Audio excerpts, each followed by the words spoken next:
as the 1950 and 1953 war ended with an armistice, not a peace treaty. A reunion separated families will also take place in this coming August 15th. And just half an hour ago, the welcoming dinner commenced in honor of the visiting North Korean leader Kim Jong-un, and it is taking place at the third floor of the Peace House. And as expected, Lee Seol-ju and Kim Jong-un's wife, Kim Jong-suk, Lee Seol-ju, Kim Jong-un's wife, and Moon Jae-in's wife, Kim Jong-suk, the First Lady of South Korea, also arrived in time for the event, as well as and a farewell ceremony for Kim Jong-un and Lee Seol-ju is set to follow the dinner tonight. Back to you guys. Well, we'll be looking forward to that dinner, and of course, what's following in that dinner, the farewell event for the North Korean visitors. And we want to rewind for a bit. After the leaders held separate lunches, Kim returned south of the border to continue summit talks, and talk they did. But before that, they made time for a tree planting ceremony, commemorative tree planting, as well as the opportunity to engage in talks alone. Our Kwon Jang-ho has the details. First on the agenda in the afternoon was the planting of a commemorative tree. Shortly before 4:30 p.m., President Moon Jae-in emerged from the Peace House at PanMoonJom. He eschewed the red carpet and motorcade and walked to the tree with his advisors. Meanwhile, Kim Jong-un turned up in a black limousine with his security personnel running alongside.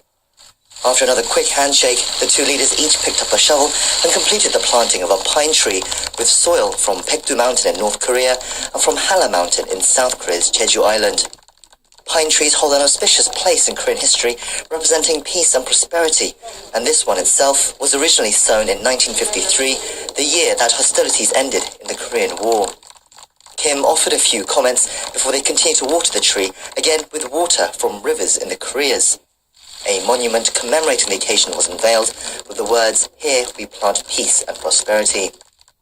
Then they took a short stroll towards a footbridge where they looked at an old signpost that marked the military demarcation line before they sat down together at a table.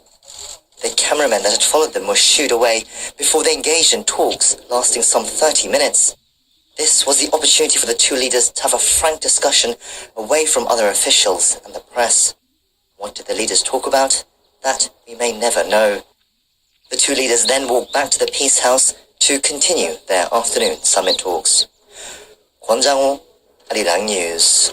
It was Jae-in greets North Korean leader Kim Jong-un at the military demarcation line at PanMoonJom, the truce village that straddles the inner Korean border. At 9:30 a.m. South Korea time, the two leaders shook hands and Kim took a historic step forward onto South Korean soil. It was the first time a sitting North Korean leader had stepped foot on South Korean territory in nearly 70 years. Kim took President Moon's hand and invited him to the northern side, and the South Korean leader stepped over into the north. After exchanging a few pleasantries, Kim Jong-un was greeted by a guard of honor laid on by the South Korean military. President Moon told Kim if he visits Cheongwade, South Korea's presidential office, he could see a full guard of honor. Kim replied that he'd visit Cheongwade anytime if invited. The two leaders began their summit talks from 10:15 a.m. at the Peace House in PanMoonJom. President Moon was accompanied by Presidential Chief of Staff Im Jong-seok and National Intelligence Service Chief Seo Hoon, while Kim Jong-un was joined by his sister Kim Yo-jong and North Korea's ceremonial leader Kim Young-nam. Their morning meeting lasted for about an hour and 40 minutes, wrapping up at 11:55 a.m. South Korea time when the two sides broke for lunch. Kim Jong-un and the other North Korean delegates headed back to the North Korean side for a bit to eat, bringing a successful end to the morning session of the historic summit. Park Ji-won, Arirang News. And help reconnect the divided peninsula, just as its name implies. Even from a few days ahead of the summit, the bridge has been under high security, with a total of some 2,500 security officials being deployed to guard the area. Along the 900-meter bridge, a long line of South Korean flags dotted the side of the road, and more than 1,500 unification flags have been installed along 3 kilometers of the road at the southern end of the bridge. Now that official discussions have ended, most areas near the border are expected to return to calm. Although the bridge connecting the two Koreas will remain closed for now, many hope that today's talks between the two leaders will open the gateway for a brighter future on the Korean peninsula.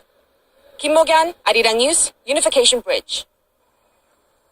And we are going to turn the spotlight to the general public at this time, where they stand on the event was made clear when the two leaders from South and North Korea met and shook hands at PanMoonJom early this morning. Right, the response was deafening, very loud applause and explosive cheers at that very moment of contact.